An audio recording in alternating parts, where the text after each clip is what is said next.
नमस्कार, स्वागत है आपका सनातन दर्शन में। दोस्तों, भगवान कृष्ण ने महाभारत काल में कलयुग का विस्तार पूर्वक वर्णन कर दिया था।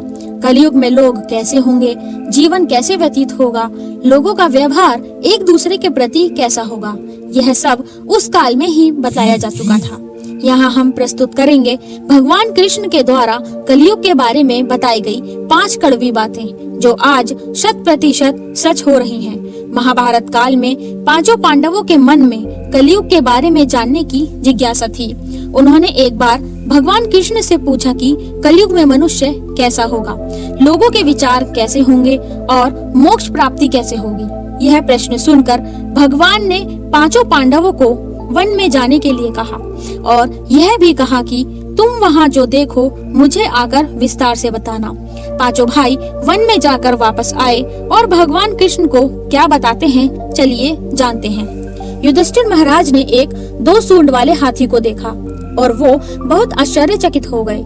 जब उन्होंने भगवान कृष्ण को इस दृश्य के बारे में बताया तो भगवान ने उत्तर दिया कि कलयुग में ऐसे लोग राज करेंगे जो बोलेंगे कुछ और करेंगे कुछ और। ये लोग दोनों ओर से शोषण करेंगे। भीम ने देखा एक गाय को जो अपने बच्चे को इतना चाट रही थी कि बच्चे का रक्त निकल आया। भीम यह देखकर दंग रह गए और भगवान कृष्ण से इसका अर्थ पूछा। श्री कृष्ण ने बताया कि कलयुग का मनुष्य अपने बच्चों से इतना आसक्त होगा कि ऐसी ममता के कारण बच्चों का विकास ही रुक जाएगा। यदि किसी का पुत्र साधु बना तो सब उसके दर्शन करेंगे, परंतु यदि स्वयं का पुत्र साधु बना तो दुखी हो जाएंगे, रोएंगे कि मेरा पुत्र किस राह पर जा रहा है, इसका क्या होगा। कलयुग में लोग बच्चों को परिवार और मोह माया में ही बांध कर रखेंगे और उसका जीवन वही नष्ट हो जाएगा। और फिर भगवान ने वास्तविकता बताते हुए कहा कि तुम्हारे पुत्र तुम्हारे नहीं, उनकी पत्नी की अमानत है। पुत्रियां अपने पतियों की अमानत है। यह शरीर मृत्यु की अमानत है और आत्मा परमात्मा की अमानत है।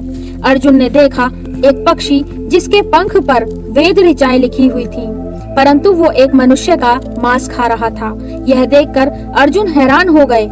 इस पर भगवान ने बताया कि कलयुग में ऐसे लोग होंगे जिन्हें विद्वान कहा जाएगा, किंतु उनकी मंशा यही होगी कि किसकी जल्दी मृत्यु हो और उसकी संपत्ति को अपना बना लिया जाए।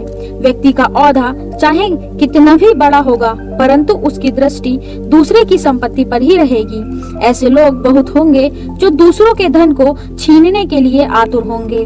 वास्तविक संत तो कोई कोई ही होगा।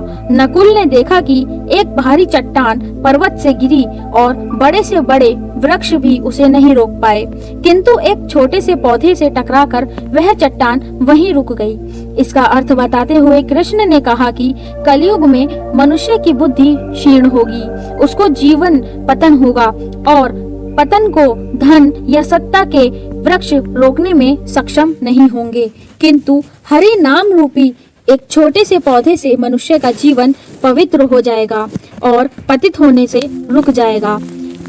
हरि कीर्तन से मनुष्य को सद्बुद्धि प्राप्त होगी। सहदेव ने वन में अनेकों कुएं देखे, जिनमें से केवल बीच का कुआं खाली था, जो कि सबसे गहरा था। कृष्ण ने इसका अर्थ बताया कि कलयुग में धनी व्यक्ति अपने शौक के लिए पुत्री विवाह में, उत्सवों में, बहुतायत में धन खर्च करेंगे, परंतु अगर किसी भूखे को देखेंगे तो उसकी सहायता करने में किसी को कोई रुचि नहीं होगी। इंद्रियों की संतुष्टि, मदिरापान, मांस भक्षण और व्यसन में धन खर्च किया जाएगा। जो लोग ऐसी आदतों से दूर होंगे उन पर कलयुग का नहीं बल्कि परमात्मा का प्रभाव होगा। तो दोस्तों, ये है कलयुग के 5 कड़वे सत्य जो भगवान श्री कृष्ण द्वारा बताए गए थे और आज सच भी हो रहे हैं। हम अपने आगे के वीडियोस में भी चर्चा करते रहेंगे भगवत गीता, रामायण तथा महाभारत के तथ्यों की। आपको हमारा आज का एपिसोड कैसा लगा, हमें कमेंट बॉक्स में बताइए। वीडियो को शेयर भी करें और हमारे चैनल को सब्सक्राइब जरूर करें ताकि आने वाली वीडियोस को भी आप एंजॉय कर सकें।